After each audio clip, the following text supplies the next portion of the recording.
It's been an interesting debate, and I welcome all the contributions that were made. And clearly there is a lot of shared consensus across the Chamber about the need to tackle the number of severe collisions and crashes in our city and the impact they have.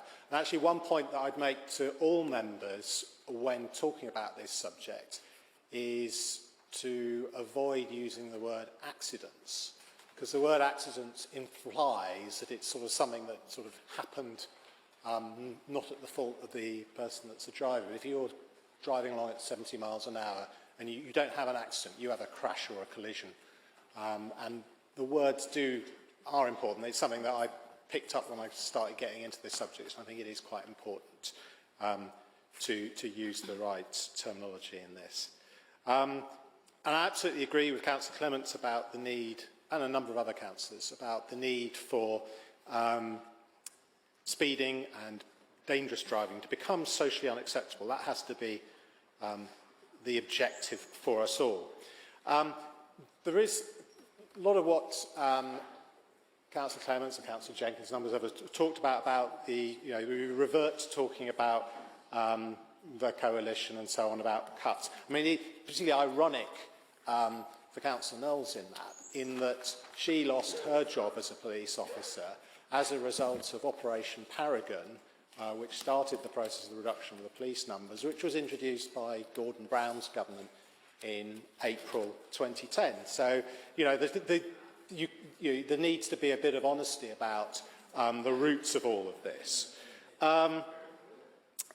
Interesting, I mean, one of the things that Councillor Clements just didn't address in terms of what we spoke about was about the slow pace of updating the strategy.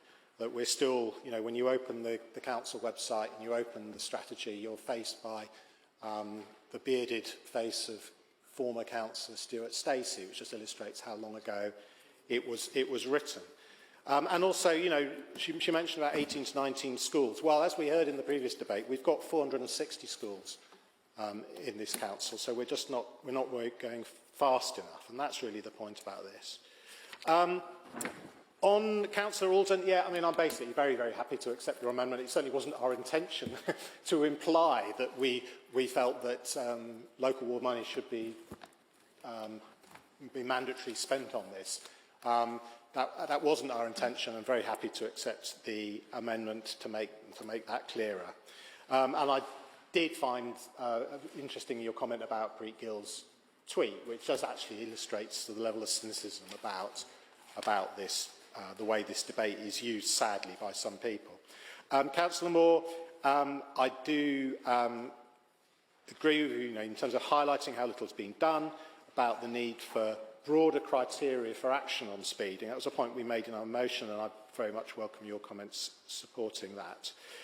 Councillor Pritchard, Councillor Green, happy to accept your amendments to the motion.